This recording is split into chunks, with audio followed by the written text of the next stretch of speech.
Paz, irmãos, estamos de volta.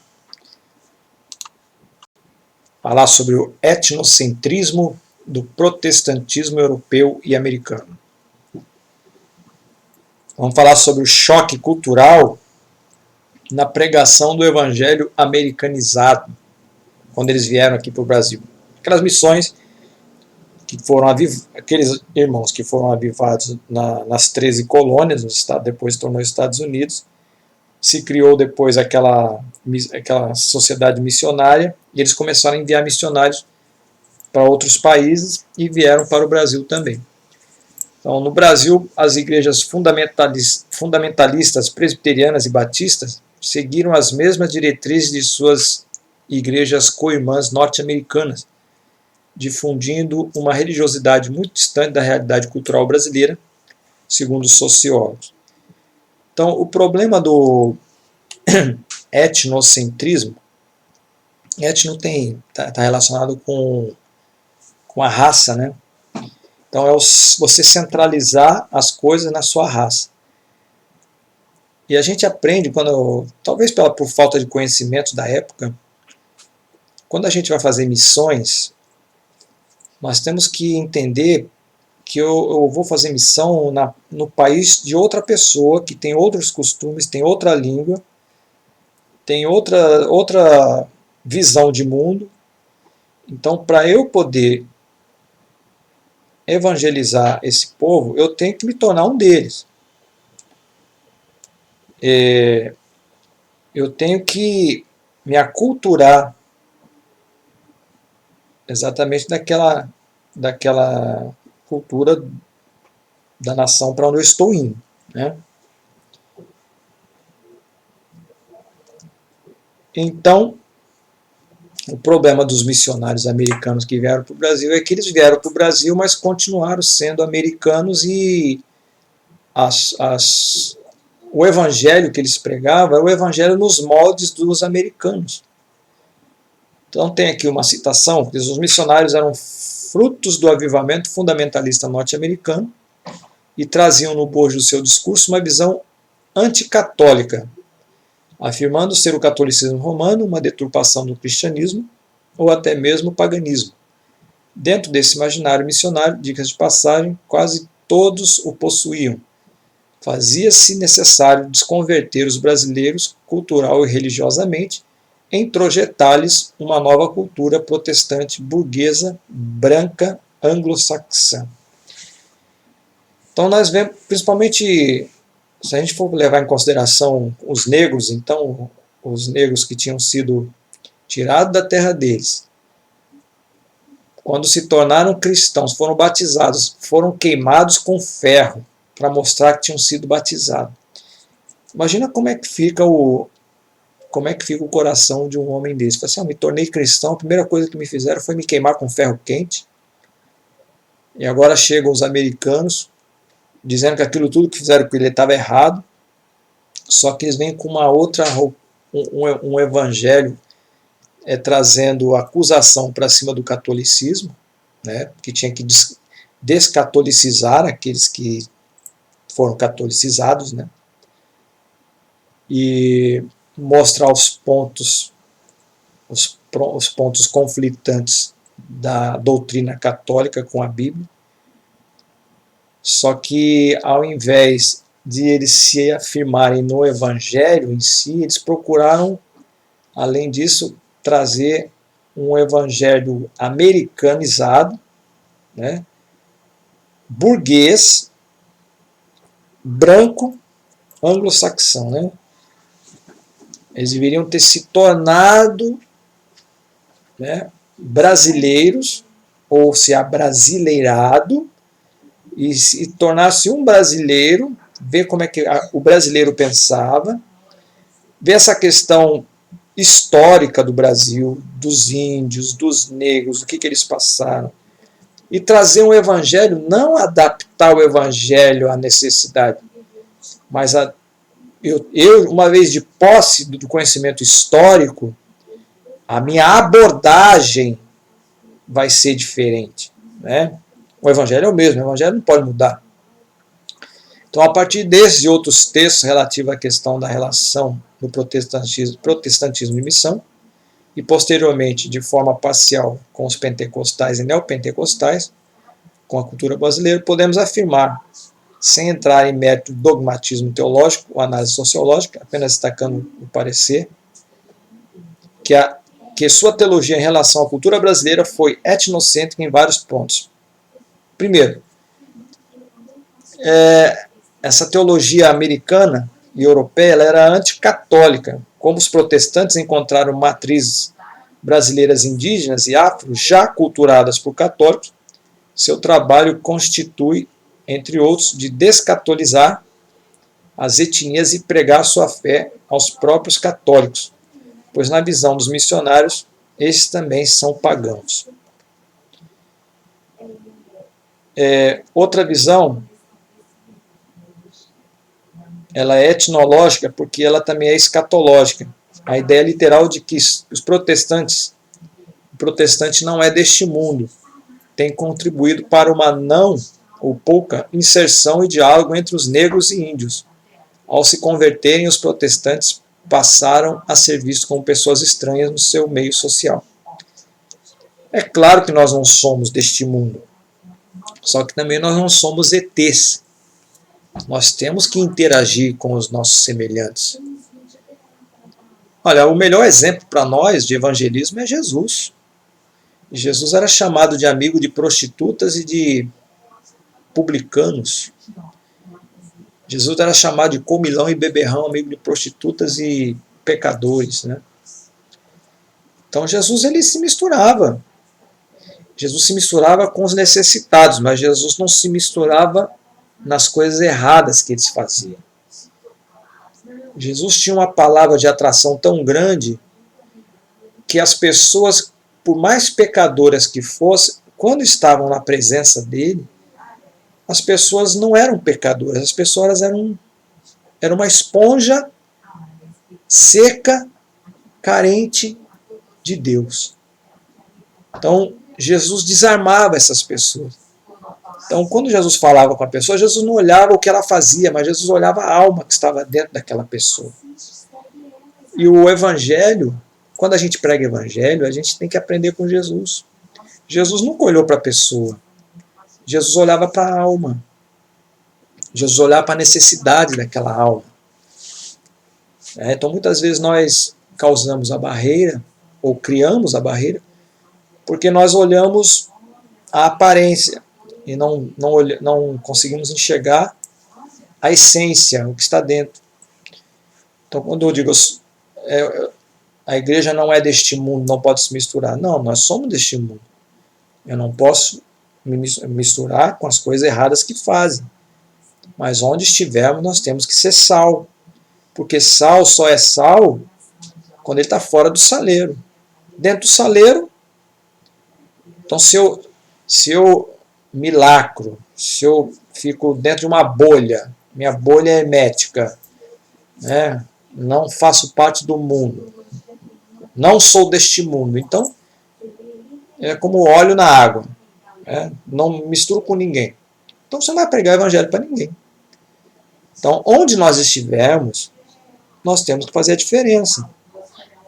Claro que nós não vamos ficar frequentando lugares inapropriados, né? Não é isso que estamos falando. Mas, estando em qualquer lugar, nós temos que dar o testemunho e pregar o evangelho. Então, foi um erro deles, né?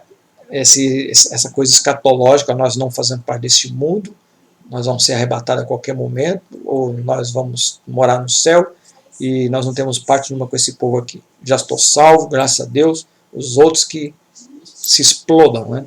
Mas não é assim. Também um erro antissocial, o etnocentrismo se demonstra por serem antissociais.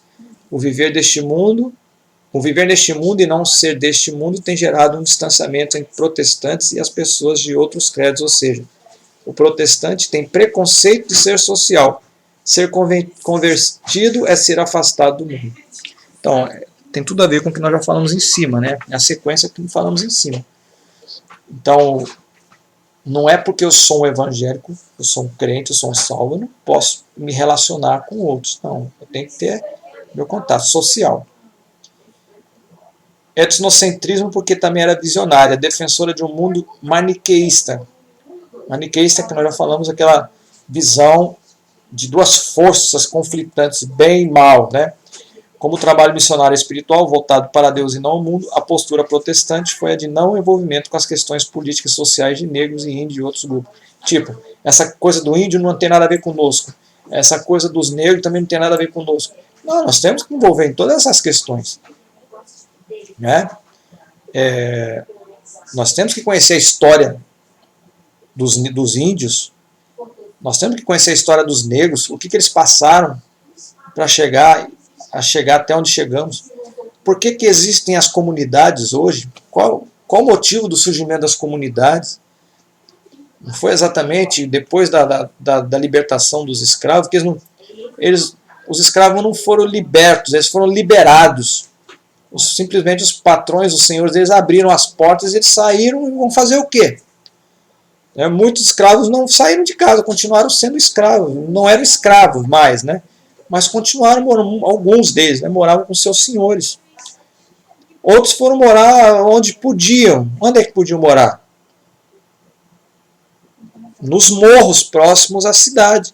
E ali começaram a criar os seus barraquinhos, se tornou uma comunidade, uma favela.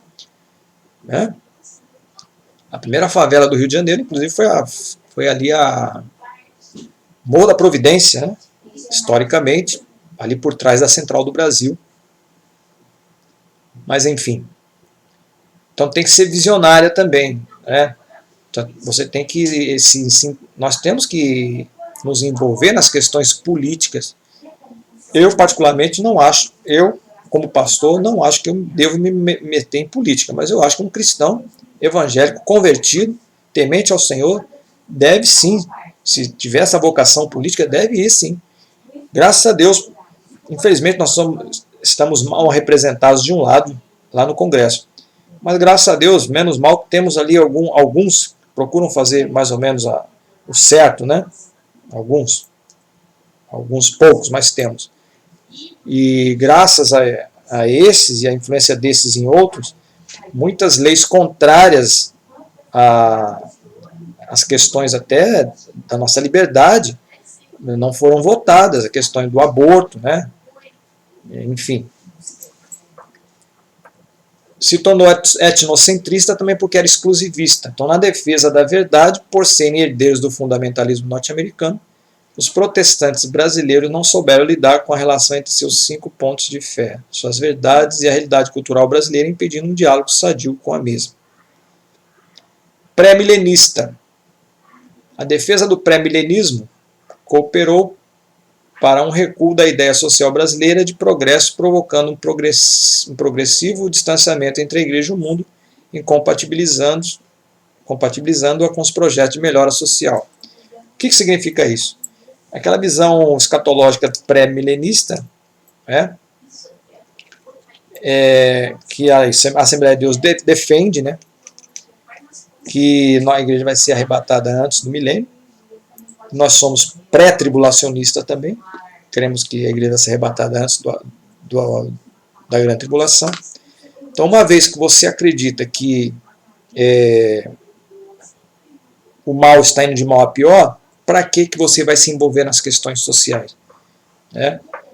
Mas nós sabemos que o mundo jaz no maligno, Jesus disse. O apóstolo Paulo falou que nos últimos dias surgiriam homens amantes de si mesmos, homens intolerantes, homens inescrúpulos, homens falsos, aqueles que te apunhalam pelas costas, blasfemos, mas não é por causa disso que nós vamos jogar a toalha, né?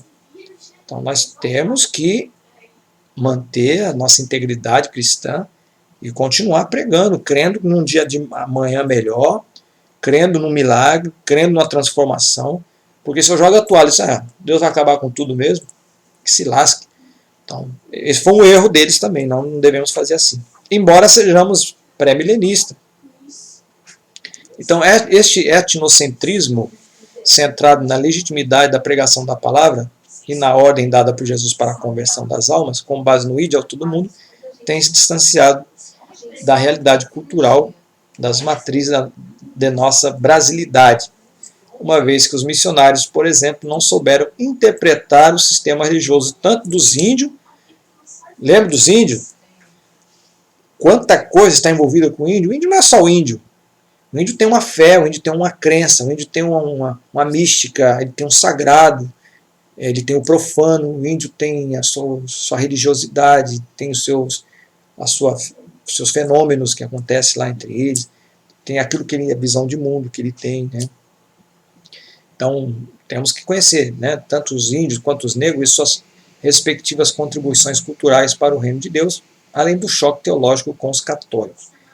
Então, o problema desses missionários que chegaram aqui, não, graças a Deus porque eles vieram, entenda bem, o problema foi o mau preparo, que não conheceram a realidade toda a bagagem cultural que eu já passei para vocês.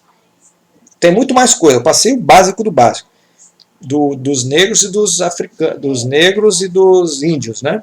Primeiro dos índios, depois dos africanos, na relação de chegada aqui no Brasil, né? Que aparece na história. Então, primeiro os índios, depois os negros. Então, tem uma história, tem uma bagagem de 500 anos, de 300 anos, até chegarem os primeiros missionários. E eles não se preocuparam em saber isso. Ou se souberam, procuraram saber, não muito em profundidade. E também a questão da abordagem com a teologia católica. Ademais, além da não compreensão de suas religiosidades e aproveitamento de suas contribuições ou parte de seus padrões culturais, os protestantes, ao se colocarem como mensageiros das boas novas do Evangelho, a pregação de só Cristo salva, não souberam dialogar com estas culturas no sentido de evitar muitos atritos, como os estudiosos têm mencionado em seus estudos. Então, foi a falta de preparo, não saber dialogar, de entender tudo isso daí. Tá? E é óbvio que a convivência com o outro,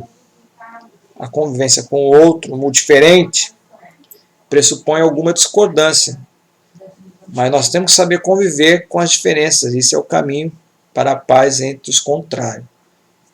Nós estamos querendo dizer aqui de que a gente vai fazer dos dois fazer uma coisa só. Um ecumenismo. Não é isso. Então vamos fazer um culto ecumênico. Não é isso. Nós estamos falando de saber a abordagem, saber chegar. Né? Saber chegar. O pentecostalismo, o neopentecostalismo e etnocentrismo e intolerância. Levar as boas novas do Evangelho não significa exportar cultura, criar dialeto ou forçar critérios morais. Na evangelização fica implícito que todos podem continuar a costurar, compor, escrever, brincar, encenar, como sempre fizeram. O Evangelho convoca a prática da justiça, cria meios de solidariedade, procura gastar homens e mulheres distintos, imprime em pessoas o mesmo espírito que moveu Jesus a praticar o bem. Então nós sabemos que toda cultura tem os pontos positivos, né? A sua musicalidade, a sua culinária. Eu não preciso deixar a minha culinária porque eu me converti. Eu não preciso deixar de fazer alguma coisa que eu fazia costurando porque eu me converti, né? A não ser que essa prática estivesse relacionada a algum culto, alguma divindade, que agora eu não acredito mais nela, né? Até um episódio interessante dentro disso. Isso já é uma questão que aconteceu no Brasil, com o estabelecimento dos negros. Você sabe que nós falamos que Salvador foi a primeira capital do Brasil, né? E Salvador foi uma das cidades que mais recebeu escravos no Brasil. Mais de 60% da população, acho que é 69%, estava vendo aqui uma estatística, 69% da população, principalmente Salvador, são de negros. Então veja que a influência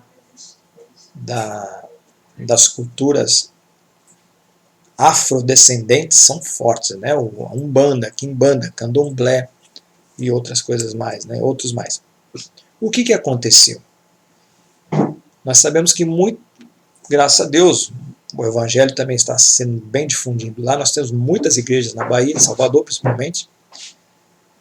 Estive na Marinha por 30 anos e fui mais de 10 vezes em Salvador. Teve uma última vez que nós viajamos, fiquei 15 dias lá. Então deu para ver que ela está bem nutrida por igrejas. E com o advento das igrejas, o que aconteceu? Muitas ex-cozinheiras de acarajé. Você sabe que o acarajé é uma comida de santo, é uma comida sagrada. É muito sagrado. É uma comida que se faz e se oferece aos santos. Acarajé, aquelas outras comidas deles todas lá, né? Abará, caruru, tem um monte de comida lá. Que são comidas que estão relacionadas com alguma divindade. Mas assim, algumas dessas baianas que vendiam essas comidas na rua, que lá tem muitos que vendem na rua, muito turista, né? Se converteram. Mas a única coisa que essas agora irmãs sabem fazer é fazer acarajé. E aí começou a trazer um conflito lá em Salvador. Né? Começou a trazer um conflito porque aquelas que não haviam se convertido, que permaneciam no candomblé ou na umbanda, elas entraram na justiça contra essas irmãs que tinham se convertido, porque elas estavam simplesmente vendendo as comidas de santo. Né? E não era para vender comida de santo, porque elas agora são evangélicas, não podiam vender sendo crentes, porque aquela ali é a comida da Umbanda e do Candomblé. Aí teve a associação das cozinheiras, das fazedoras de acarajé, entraram na justiça contra essas evangélicas que estavam vendendo acarajé, porque disseram que elas não podiam vender acarajé, porque acarajé era comida de santo e aquela comida pertencia à Umbanda e ao Candomblé. Sei que o negócio foi para a justiça e o final foi que as irmãs podem vender. Né? Então veja, embora a comida... Porque se for assim também, a Umbanda usa farofa, usa canjica, usa acarajé, usa tantas outras coisas. Então, porque agora comida de santo eu não posso comer? O apóstolo Paulo diz que pela oração todas as coisas são santificadas. Né? Claro que eu não vou meter a mão ali no despacho e vou comer. Mas eu posso ir no supermercado, comprar uma canjica e fazer. Alguém está vendendo ali acarajé, como lá em Salvador, tem uma irmã que vendia acarajé, a gente sempre ia lá, vou comer acarajé, embora digam que é do santo, mas quem fez foi a irmã, o acarajé abençoado, né? Mas é bem. Então, muitos desses americanos, eles perderam essa brasilidade, essa oportunidade de conhecer, né? Então não é porque eu faço alguma coisa que eu fazia antigamente, né? Por ser de outra religião, que eu não posso fazer agora, desde que aquilo não venha ferir, né? Essa nova jornada que eu estou empreendendo no Evangelho. Então o Evangelho, ele convoca a prática da justiça, ele cria meio de solidariedade, procura gestar homens e mulheres distintos, imprime em pessoas o mesmo espírito que moveu Jesus a praticar o bem. Então muito mais do que fazer essas coisas que estão relacionadas com a cultura, o Evangelho me leva a fazer o bem. E o bem está acima de qualquer outra coisa que a gente venha a fazer.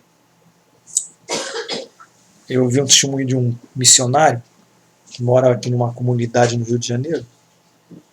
Ele disse que a igreja deles era parede com um centro espírita. Parece que aconteceu um problema no centro espírita, não sei se desmoronou alguma coisa lá, e o pastor resolveu chamar alguns membros da igreja e foram ajudar não sei se era o pai de santo do centro lá, a reconstruir o centro. Não são as coisas assim que chocam, né? E eles foram, né? fizeram bem para aquele pai de santo, que é um lugar antagônico à igreja, né? Mas vai saber lá o que Deus vai provocar no coração daquele pai de santo. Ou na comunidade que está ali em volta. Olha, o pastor ajudou a construir ali. Então, o fazer o bem, ele está muito acima, às vezes, daquilo que eu acho que é certo. Se você olhasse por um olhar, você assim, não é certo ele fazer isso não, porque ele é um pastor e o outro é pai de santo. Mas ele fez o bem. Aí vai entrar de novo aquelas duas colocações que nós fizemos aqui. O sacerdote e o levita, e o samaritano, o sacerdote e o levita que não ajudaram o camarada caído no caminho, passaram, foram embora, fizeram certo, falamos, e o samaritano, que não tinha nada a ver com a história, teve um santo prejuízo, deixou 2 dinheiros, perdeu seu tempo, atrasou a viagem para ajudar alguém que nem sabia e para fazer o bem. Os 2 primeiros religiosos fizeram o certo, porque eles iam se contaminar pela lei e não podiam mais ajudar lá. Quem sabe no outro dia eles iam lá cooperar e ajudar 1.000, 2.000 pessoas que estavam lá no templo. E era melhor não se contaminar para poder apoiar 2.000 lá no templo do que se contaminar com um que está caído, né? Mas Jesus mostra que não. Jesus mostra que é melhor você perder tempo com aquele que está caído, que está morrendo, do que fazer o certo com 2.000 que não precisam de salvação. Então a realidade do protestantismo brasileiro mudou bastante após a implantação da República. A Igreja Católica, que até então teria sido a religião oficial do Império, com base na Constituição de 1824, agora após a Constituição Republicana de 1891, ela deixa de ser oficial e o paradoxo deixa de existir e os caminhos para outros credos religiosos são abertos num Estado laico e livre. Então foi a partir da proclamação da República, né, que a Igreja então católica deixou de ser a religião oficial do Brasil. E a Igreja Católica tinha tanta influência aqui no Brasil que até para você fazer versão bíblica você tinha que pedir permissão para eles. Tem um livro chamado A História da Bíblia no Brasil, de Antônio Rinaldi, Zé Antônio Rinaldi, um negócio desse. Esse livro é da Sociedade Bíblica Brasileira, você pode baixar de graça da internet. E lá ele fala como que a Igreja Católica ela dominava tudo aqui. As igrejas protestantes também mudam bastante, tendo que dividir espaço com outras correntes chamadas pentecostais que surgem no seio destas mesmas igrejas, e destas surgem ainda as neopentecostais, mais recente agora, né, que marcarão presença no Brasil e ingressarão no quadro chamado Evangélicos Brasileiros. Então vamos fazer uma diferença aqui. Ó. Nós temos os protestantes.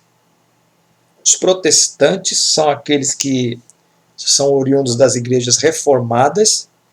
E depois nós temos os evangélicos. Embora todo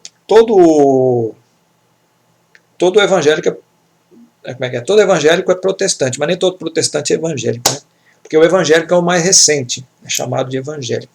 Os protestantes foram aqueles que foram chamados de protestantes pela igreja, que foram os reformados lá. Esse termo foi logo depois da reforma, 1529, parece, foi a primeira vez que eles foram chamados de protestantes, porque eles protestaram contra as doutrinas católicas. Então, protestantes, evangélicos ou crentes. Então, com a diversidade de inúmeros grupos que estão originados das igrejas reformadas, que vão surgindo de tempos em tempos, os termos conceitos também vão se confundindo. Daí a necessidade de conceituação e diferenciação. Cabe perguntar, ser protestante, evangélico ou crente quer dizer a mesma coisa? E os pentecostais e os neopentecostais são também protestantes?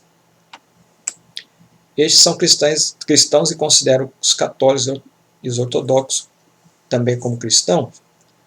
Bom,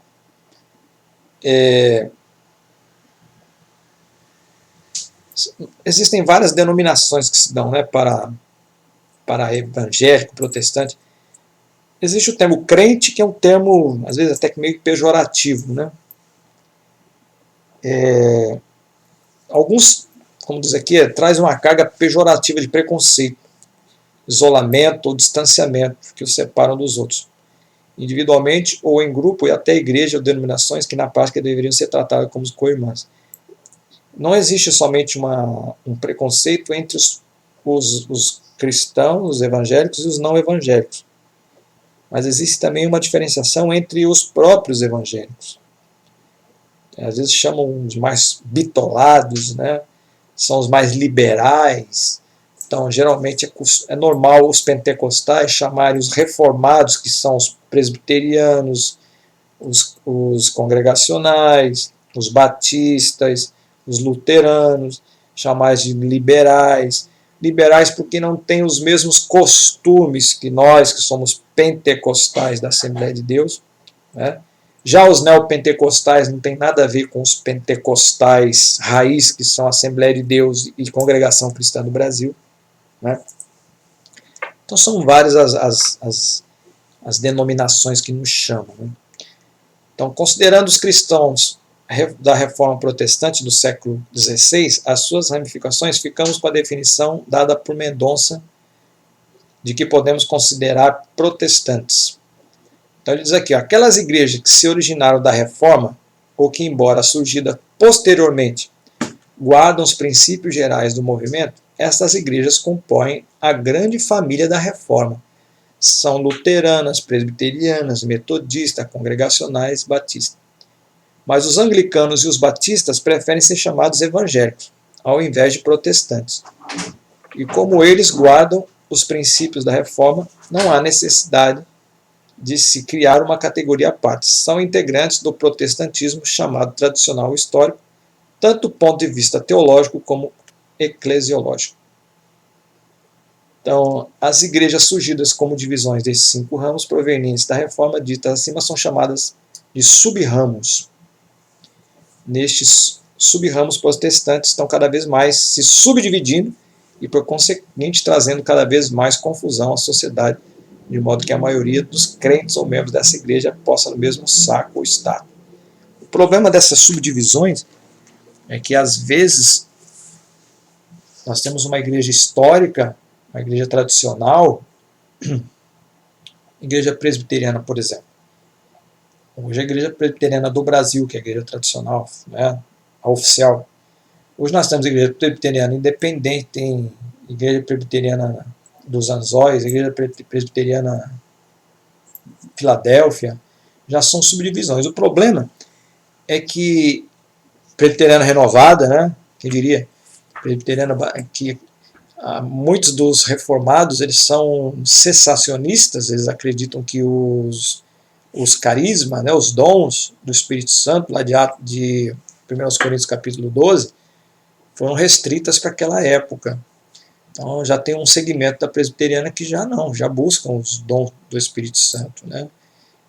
O nome é igreja presbiteriana, é uma subdivisão, mas já é de repente, pelos costumes e os hábitos e a doutrina que é pregada lá, embora tenha o nome de presbiteriana, olha o problema.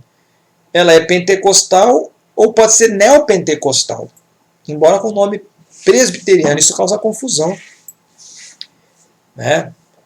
A própria Assembleia de Deus. Hoje a Assembleia de Deus, nós temos a Assembleia de Deus, a raiz, a original, né? E nós temos as outras, que são divisões de divisões de divisões, às vezes porque pessoas não querem estar sob o jugo de um líder, aí ela vai e abre um ministério e coloca lá Assembleia de Deus, Batista, seja lá o que for. Isso é um problema também, que existe igreja que Deus nunca mandou abrir, né? Recentemente, uns tempos atrás, abriram uma igreja perto da nossa ali. Nossa igreja já está estabelecida há mais de 60 anos, ali no Mutuá. Abriram um trabalho bem próximo da nossa igreja. Aí, Deus mandou abrir. Poxa, mas tão perto da nossa igreja assim, quase porta com porta. A igreja está estabelecida há tanto tempo. Aí Deus mandou abrir. Passou nem um ano, a igreja fechou. Aí Deus mandou abrir, Deus mandou fechar. Que Deus é esse? Então, para vocês verem como é que está o negócio hoje, né? Prosseguindo. Em tempos de campanha política, as generalizações crentes evangélicos viram notícia constante na mídia, né? Em contrapartida, adjetivações como homofóbicos, fundamentalistas, retrógrados, radicais, conservadores, etc., ocupam muito espaço nas redes sociais numa discussão sem fim. Então, hoje, você ser evangélico ou se identificar como, já é motivo de você ser taxado com essas adjetivações todas aí. Homofóbico, fundamentalista, retrógrado e outros. E os motivos de tudo isso são, entre outros, o fato de os evangélicos hoje terem crescido muito em número, ocupado espaço na mídia, principalmente através de pastores que julgam representar o povo evangélico. E de uma bancada também evangélica que compram brigas, muitas delas desnecessárias, com segmentos sociais. Então, aqueles que nos representam, que estão na política, muitas vezes entram numa briga que não deveriam entrar. E entram em nome da igreja, como se fossem os nossos representantes, quando eu nunca pedi para me representar. E como dizem representar toda a igreja, nós somos atacados porque eles dizem que nos representam, né?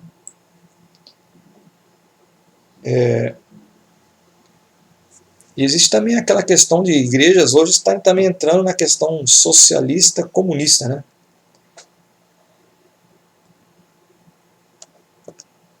É um problema sério. Embora os evangélicos não conseguiram, por enquanto, eleger um candidato que os represente, por causa de sua pluralidade, o certo é que muitos dentre os quais fazem muito barulho e provocam muita polêmica, sem falar nos escândalos. Aliás, o título protestante, até onde tenho acompanhado, é um termo pouco mencionado neste debate, exceto, por exemplo, por católicos também fundamentalistas, que ocupam tempo e espaço na mídia com debates e discussões de ordem teológica, principalmente sobre dogmas que apontam divergência entre suas opiniões e a dos reformados. São fundamentalistas de ambos os lados, no meio de um tiroteio de ideias sem fim, sem sentido.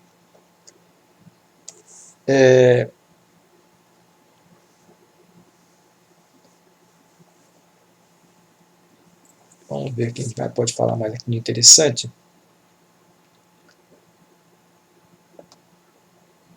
O movimento pentecostal brasileiro, a exemplo do protestantismo de missão, também teve sua origem nos Estados Unidos, no início do século XX. Podemos destacar primeiramente o caso da escola teológica do metodista Charles Fox Parham, nós já estudamos sobre ele, fundada em 1901, na antiga mansão de Topeka, em Kansas. Nessa escola concluíram que a glossolalia, que é o falar em línguas, né, era uma evidência física do batismo no Espírito Santo, sendo uma experiência pós-conversão. Aí depois, em 1906, na Rua Azusa, em Los Angeles, um antigo templo da Igreja Metodista Africana foi ocupado por centenas de crentes, liderado pelo pregador leigo e negro William Joseph Seymour, que tinha acompanhado o movimento de Topeka, mas sem envolvimento por causa da sua cor e das leis segregacionais. Em Azusa Street, Seymour deu prosseguimento ao movimento chamado pentecostal, mas de uma forma incomum, onde negros, não só os negros tinham espaço, como também as mulheres exerciam liderança e ainda o pregavam. Então, diferentemente de outros movimentos onde a mulher tinha um papel secundário, na igreja do Seymour, as mulheres tinham espaço para pregar, para manifestar-se, né? Falamos que no momento também onde que nos lugares públicos os negros tinham que sentar fora do convívio dos brancos, o próprio Seymour, quando foi fazer o seminário, ele tinha que, enquanto os alunos tinham aula na sala de aula, ele tinha do lado de fora da sala, ele ficava do lado de fora assistindo, porque não podia participar, por ser negro, da sala de aula. Então, essa Rua Azusa, ela trouxe também esse amálgama, né? Ela fez com que mulheres, negros e brancos pudessem sentar junto, mulheres tiveram espaço para pregar e ter a sua participação. William Seymour era um homem de carisma, e ele, na Azusa Street Mission, popularizou o pentecostalismo para todo mundo, quebrando barreiras de preconceito. E um terceiro momento, o avivamento desencadeado em Chicago por William Curran. Deste movimento saíram os missionários, o italiano Luigi Francescon, que foi o fundador da Igreja Congregação Cristã no Brasil, aqui na Argentina, e os suecos Gunnar Wingren e Daniel Berg, fundadores, respectivamente, das Igrejas Congregação Cristã do Brasil, né, e Assembleia de Deus. Então, o Francescon foi fundador da Congregação Cristã, e o Gunnar Wingren e Daniel Berg, os fundadores da Assembleia de Deus em 1911, em Belém do Pará. Então, como afirma Alencar, o pentecostalismo se origina nos Estados Unidos, mas migra para o Brasil sem o modernismo do WASP, branco, protestante e anglo-saxônico. Né? Os missionários Francescon, Wingren e Berg e os demais missionários que virão em seguida chegam aqui com uma mensagem de pobre. Então, olha só, aqueles primeiros que vieram para o Brasil, lembra que eu falei? Que foram a Igreja Batista, Presbiteriana, Anglicana e Congregacional, eles vieram com aquele viés de trazer um evangelho de branco, de burguês, americanizado. Já o Francescon, que era um imigrante italiano que morava nos Estados Unidos, e o Gunnar Wingren e o Daniel Berg, que eram imigrantes suecos que moravam nos Estados Unidos, quando eles vêm para o Brasil, e outra, eles não foram para os, pelo menos o Gunnar Wingren e o Daniel Berg não, o Francescon foi lá para o sul do Brasil e São Paulo, mas o Gunnar Wingren e o Daniel Berg, eles foram para a região mais pobre do Brasil. Então a Assembleia de Deus, ela começa exatamente entre os pobres, entre os carentes. Então, mensagem de pobres para pobres incultos. O Daniel Berg e o Gunnar Wingren eram pobres também. Embora fossem estrangeiros, mas eles eram pobres. Eles não tinham nem dinheiro para vir para o Brasil. Foi um ato miraculoso que eles conseguiram dinheiro para vir. E o dinheiro na conta, contado. Né? Então, é um movimento que surge entre os negros nos Estados Unidos. Eles vieram influenciados daquele movimento lá da Rua Azusa, embora não estivessem lá na Rua Azusa, mas foi influenciado por pessoas que estiveram lá. Mediados pelo discurso dos imigrantes, esses também pobres e marginalizados atingem obrigatoriamente os pobres e marginalizados. Então, eles como imigrantes nos Estados Unidos, eles eram pobres e marginalizados por serem imigrantes. Né?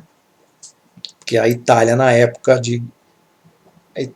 do Francescon e a Suécia em 1911 não era a Suécia de hoje. Né? Então, eles eram discriminados por serem de um lugar pobre e por serem estrangeiros. Né? E eles vêm para o Brasil e vão pregar para pobres marginalizados, como eles também eram, pessoas iguais. Então, pessoas que vão pregar o evangelho para pessoas que têm o seu mesmo modo de vida, têm o mesmo trato, são marginalizados, são discriminados, e eles pregam o evangelho para pessoas marginalizadas e discriminadas. Atingem ex-escravos e seus descendentes, nordestinos, seringueiros desempregados, que retornam a seus municípios de origem, levando a mensagem, e em menos de 20 anos atinge todo o país. Então veja só a diferença. Eles começam, e por isso que a Igreja Assembleia de Deus hoje, essa aqui, falando da Assembleia de Deus, né, o Gunnar Wingren e Daniel Berg, onde você passa hoje, você está andando de ônibus, de trem aqui no Rio de Janeiro, principalmente, que tem muitas comunidades, você passa e vê de longe, ou passa na estrada, você vê a comunidade lá em cima, vê lá um templozinho azul claro, branquinho, ou begezinho, escrito lá Assembleia de Deus. E agora temos outras denominações também, Batista, Presbiteriana, Nova Vida, estão nas comunidades também. Então, são homens que foram lá em meio aos pobres, aos necessitados, pregar o evangelho. Então, não foi um evangelho elitizado, como aqueles primeiros que trouxeram para cá para o Brasil. Então, no Brasil, essas igrejas, apesar da sua origem nas denominações conservadoras e fundamentalistas, vão tomar rumos bastante diferentes. Luiz Francescone era presbiteriano, portanto, a sua igreja, a Congregação Cristã no Brasil, sai da presbiteriana enquanto Gunavir e Daniel Berg eram batistas e, consequentemente, sua igreja sai da antiga igreja. Eles bem que tentaram começar a Assembleia de Deus na Igreja Batista, mas eles foram expulsos, né, porque estavam pregando o batismo com o Espírito Santo, e naquela época aquela denominação não aceitava a busca dos dons. Além disso, os missionários assembleanos passam a ter a preocupação de dar um preparo rápido a seus obreiros, e muitos até analfabetos e semi-analfabetos começam a trabalhar no Brasil, começando pelo norte. Então, diferentemente da igreja presbiteriana, que ela prima muito pelo estudo, isso é importante, os batistas, congregacionais, metodistas, os nossos queridos irmãos aqui que começaram a Assembleia de Deus, eles, que não tinha como, né? Não tínhamos faculdade aqui, não tinha seminário, não tinha como preparar esses homens para dar prosseguimento à obra. Então eles usavam as pessoas do jeito que estavam, na sua situação cultural que tinham. Alguns eram analfabetos, outros semi-analfabetos, como diz, sabia só fazer o nome, sabia escrever o O no fundo do copo. Né? Então esses aí foram que eles se utilizou para que desse prosseguimento na pregação do Evangelho. Então eram pobres pregando para pobres, analfabetos e semi-analfabetos pregando para analfabetos e semi-analfabetos. Claro que isso é o começo da igreja, né? Hoje, graças a Deus, a Assembleia de Deus, nós temos faculdade. Hoje, para você ser pastor, você tem que ter curso teológico, né? E muito breve você vai ter que fazer curso superior teológico, né? Que eu acho justo e certo. Então, começando pelo norte, passando pelo nordeste, sempre envolvendo pessoas muito simples, como trabalhadores rurais, urbanos, mulheres e negros. Veja só, mulheres, negros, ex-escravos, pardos, etc., em seu rol de membros.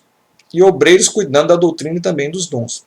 Então, não deixando para trás os dons espirituais. Então, além de pregar o evangelho simples, para pessoas simples, para negros, olha aqui a figura do negro. Os ex-escravos, né? Com certeza, esses escravos, os ex-escravos, nós estamos falando de 1911, a abolição dos escravos foi em 1988. Então nós temos escravos aqui que passaram pelo tormento da escravidão, estava bem recente ainda na memória, né? Então foram alcançados. E tem que ter uma palavra que vá de encontro a essas necessidades. Né? Então o evangelho simples e o cultivo também dos dons espirituais foi preponderante para que essa igreja explodisse. Aliás, a educação não formal e formal na Assembleia de Deus faz parte da tese de mestrado de um camarada aí chamado Rubinei de Oliveira Lima. Ela, mulher, né? Ela afirma que nas primeiras décadas a Assembleia de Deus se preocupou com a educação formal. Seu desenvolvimento foi baseado apenas na educação informal. Desculpe. A Assembleia de Deus não se preocupou com a educação formal, aquela metódica, né? Seu desenvolvimento foi baseado apenas na educação informal. Havia uma considerável rejeição por parte dos suecos no aprendizado formal. Os suecos admitiam apenas o modelo de Petrus, de escolas bíblicas e de poucas semanas que tinham como objetivo difundir aos fiéis, principalmente os líderes, princípios doutrinários que ratificavam a visão do pentecostalismo. Então os missionários tinham pressa de difundir o evangelho, então eles não se preocuparam naquela educação formal, né, de começar direitinho, primeira fase, segundo módulo, terceiro módulo, aquela formalidade. Então foi mais na informalidade mesmo, só ensinava o básico para eles e dizia, olha, você vai chegar na casa, vai dizer que Jesus salva, cura, batiza com o Espírito Santo e leva para o céu. Essa é a mensagem da Assembleia de Deus. Quem não sabe, a mensagem missionária da Assembleia de Deus é essa. Jesus salva, cura, batiza com o Espírito Santo e leva para o céu. E é uma benção, é assim mesmo. E os primeiros institutos bíblicos foram criados sem a vontade dos suecos e tiveram como um dos primeiros incentivadores o pastor João P. Colenda, aqui em Pindamonhangaba, caminho entre Rio de Janeiro e São Paulo, que fundou o Instituto Bíblico da Assembleia de Deus, chamado IBAD, em 1959. Logo depois desse aqui, do IBAD, na década de 60 ou 70, foi fundado o IBP, que é o Instituto Bíblico Pentecostal, que foi o primeiro instituto bíblico do Rio de Janeiro, pentecostal do Rio de Janeiro, pentecostal, que eu tive o prazer de estudar de 88 a 91 a 90 ali, né? 81 a 90. Estudei depois de 91, terminei em outro seminário. Tive o prazer de estudar com esses homens de Deus lá. A Congregação Cristã no Brasil que inicia seu trabalho em São Paulo, numa colônia italiana, nunca teve a preocupação de formar seus obreiros, ficando restrita à busca da palavra dada pelo Espírito Santo nos cultos, que até hoje têm uma liturgia muito simples e sempre da mesma forma, com ênfase em hinos tradicionais, inspirados em clássicos europeus e muito bem tocados, mas sem admitir ordenação de pastores, pregação sobre dízimos, evangelismo em praças ou de casa em casa, como fazia a Assembleia. Vamos ver alguns detalhes aqui da Congregação Cristã no Brasil. Por que a Congregação Cristã no Brasil ela tem um culto simples, uma liturgia simples, sempre da mesma forma, com ênfase em hinos tradicionais, inspirados em clássicos europeus, muito bem tocados? Por quê? Porque a origem do Francescon é presbiteriano. Tá? Então os modos calvinistas de culto eram um culto simples mesmo. Calvino estabeleceu um culto simples. Era assim que funcionava. Né? Já essa questão de pregação sobre dízimo, ele não pregava, né? Não aceita ordenação de pastores, isso aqui já é por conta dele, não foi Calvino que falou isso não. Né? Nem Armínio, nem outro teólogo qualquer, né?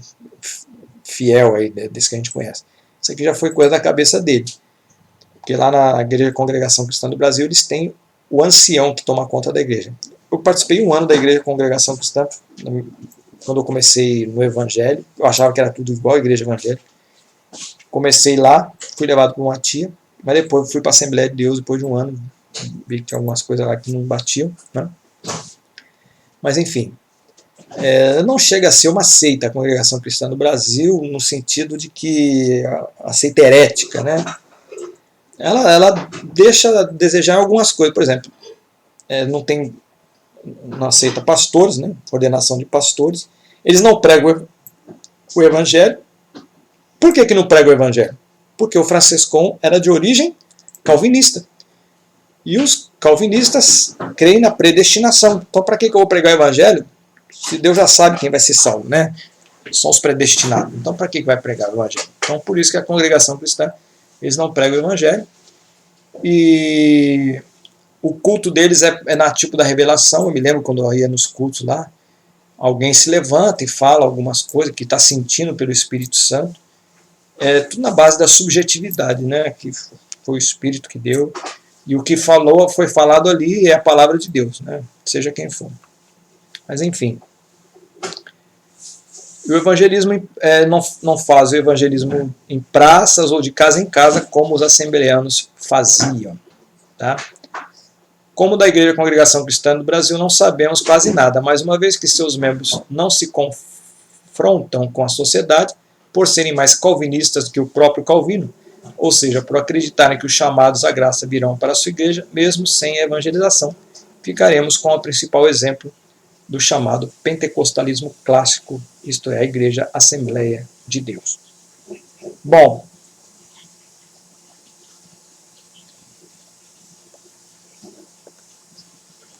eu vou parar a aula aqui, essa segunda aula. Nós vamos parar aqui sobre essa introdução sobre a Assembleia de Deus. Na próxima aula nós vamos dar prosseguimento. Nós vamos falar sobre algumas outras características da Assembleia de Deus, nessa perspectiva. Tá? Nós falamos aqui dessas duas igrejas, falamos da Congregação Cristã, que foram essas igrejas que se preocuparam com os pobres, né? Que vieram não com essa visão etnocentrista de trazer um americanismo ou uma europeização para dentro da igreja. Então, esses nossos queridos Francescon e o Gunnar Wing e Daniel Berg, eles não vieram preocupados em transformar os crentes aqui em crentes americanos ou suecos ou italianos, né? O Franciscão era de origem italiana. Eles vieram com a ideia de trazer o evangelho para os pobres. E essas igrejas, então, são chamadas igrejas pentecostais clássicas. Tá? Então, terminamos aqui a congregação cristã. Na próxima aula, que é a terceira aula, nós vamos falar sobre a Assembleia de Deus e mais alguns outros pontos interessantes. Tá bom? E eu espero que tenha sido edificante para vocês. É muita informação, eu sei, mas fiquem tranquilos que vai dar tudo certo. No final, tudo dá certo. Preste bem atenção nos detalhes daquilo que nós falamos. Sei que não vai dar para gravar tudo, né? Mas essa aula vai ficar gravada no meu canal do YouTube. Então você pode ver a qualquer momento, assistir novamente a aula. Eu tenho certeza que Deus vai abençoar você poderosamente. Tá bom, meu irmão? Então, muito obrigado aí pelo carinho, pela paciência de ter ficado esses 55 minutos aqui comigo. Que Deus abençoe vocês. Até a próxima, em nome de Jesus. A paz.